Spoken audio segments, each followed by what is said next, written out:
Hepatitis क्या है? Hepatitis liver में होने वाला एक गंभीर संक्रामक रोग है। हेपाटाइटिस के कारण लिवर में सूजन आ जाती है। कई बार शरीर की प्रतिरोधक क्षमता के खराब होने के कारण हेपाटाइटिस हो जाता है और कई बार इसका कारण दवाओं, ड्रग्स और अल्कोहल का सेवन होता है। वैसे तो हेपेटाइटिस किसी भी मौसम में हो सकता है, लेकिन गर्मियों और मानसून के मौसम में जीवाणुओं के बढ़ने और प्रदूषित खानपान से हेपेटाइटिस के मामले कहीं ज्यादा बढ़ जाते हैं। हेपेटाइटिस के कारण हेपेटाइटिस से और ही आमतौर पर दूषित पानी और भोजन के सेवन से होता है। हेपेटाइटिस बी, सी और डी आमतौर पर संक्रमित व्यक्ति के मूत्र, रक्त अथवा अन्य द्रव्य पदार्थों के संपर्क में आने से होता है। हेपाटाइटिस संक्रमित रक्त उत्पाद या दूषित सुई अथवा अन्य संक्रमित चिकित्सीय उत्पादों के प्रयोग से भी होता है। इसके अलावा हेपेटाइटिस बी संक्रमित मां से होने वाले बच्चे को भी फैल सकता है। इसके अलावा शारीरिक संसर्ग से भी हेपेटाइटिस बी का वायरस फैलता है। लंबे समय तक शराब पीने की लत भी हेपेटाइटिस का कारण बन सकती है। हेपेटाइटिस डी उन मरीजों को होता है जो पहले से ही हेपेटाइटिस बी से ग्रस्त हैं। हेपेटाइटिस के लक्षण: हेपाटाइटिस बढ़ने पर पीलिया का रूप ले लेता है और अंतिम चरण में पहुंचने पर लिवर सिरोसिस या लिवर कैंसर का कारण भी बन सकता है। समय पर उपचार न होने पर रोगी की मृत्यु तक हो सकती है। इसलिए इन लक्षणों के दिखने पर सावधान हो जाएं।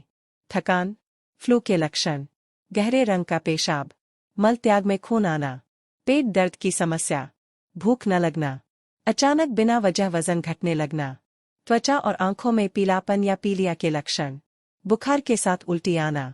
हेपाटाइटिस के प्रकार: हेपेटाइटिस के 5 मुख्य वायरस होते हैं: ए, बी, सी, डी और ई। ये 5 वायरस बहुत खतरनाक होते हैं। हेपेटाइटिस ए: हेपेटाइटिस से जलजनित रोग होता है। यह बीमारी दूषित खाने व पानी के कारण होती है। जब नालियों या सीवर का गंदा पानी या किसी अन्य तरह से प्रदूषित जल सप्लाई वाले पानी में मिल जाता है, तो ये रोग हो सकता है। ऐसी स्थिति में बड़ी संख्या में लोग इससे प्रभावित होते हैं। आमतौर पर यह बीमारी 3-4 हफ्तों तक कुछ जरूरी परहेज करने से ठीक हो जाती है।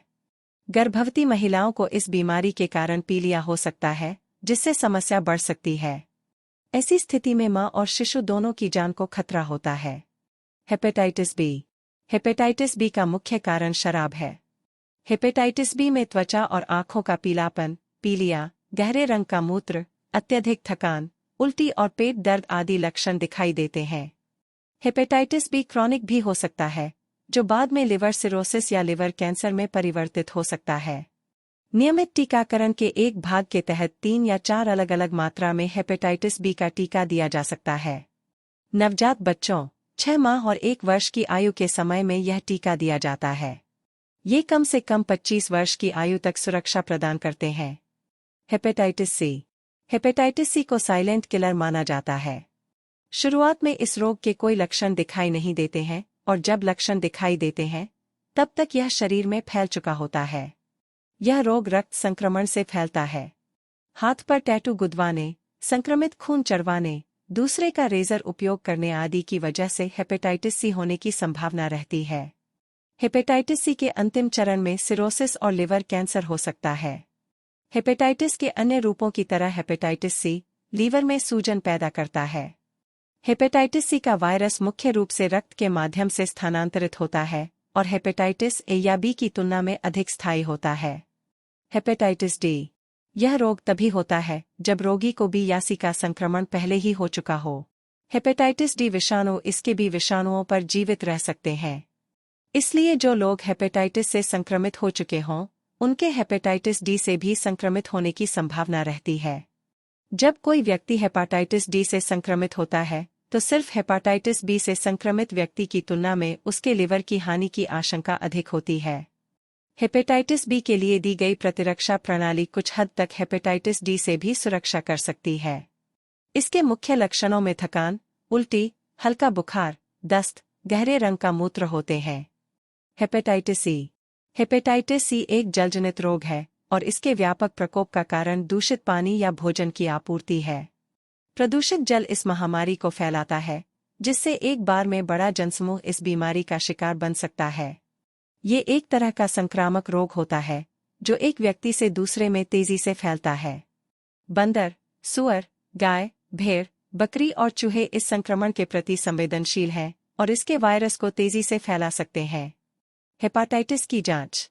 हेपाटाइटिस के लक्षण दिखने पर सबसे पहले चिकित्सक आपकी बीमारी के इतिहास के बारे में जानकारी लेते हैं, क्योंकि अगर आपको पहले ये बीमारी हो चुकी है तो इसके दोबारा होने की भी आशंका होती है। लिवर के फंक्शन की जांच के द्वारा हेपाटाइटिस का पता लगाया जा सकता है। इसके लिए आपके खून की जांच की जाती है। अगर लिवर के फंक्शन में किसी तरह की परेशानी समझ आती है तो डॉक्टर आपको खून की अन्य दूसरी जांचों के लिए कह सकते हैं, जो हेपाटाइटिस के कारणों का पता लगाने के लिए जरूरी है। इसके अलावा पेट के अल्ट्रासाउंड और लिवर बायोप्सी के द्वारा भी इसका पता लगाया जा सकता है।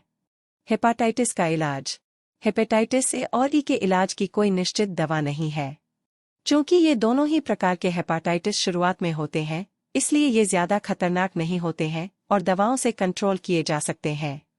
लक्षणों के आधार पर ही इन दोनों हेपेटाइटिस का इलाज किया जाता है। जैसे बुखार के लिए दवा अलग से दी जाती है और पेट दर्द के लिए अलग से। लक्षणों के प्रकट होने पर शीघ्र ही डॉक्टर से संपर्क करें। सिर्फ हेपेटाइटिस ए और बी से बचाव के लिए टीके, वैक्सीन्स उपलब्ध हैं। इसके अलावा हेपाटाइटिस सी, डी और ई होने पर चिकित्सक आपको अस्पताल में भर्ती करके इलाज करते हैं। हेपाटाइटिस से जुड़े किसी भी तरह के लक्षण दिखाई देने पर तुरंत चिकित्सक से संपर्क करना चाहिए, क्योंकि इलाज में देरी की वजह से कई बार खतरा बहुत ज्यादा बढ़ जाता है। डॉक्टर मानपुरी बरेलवी।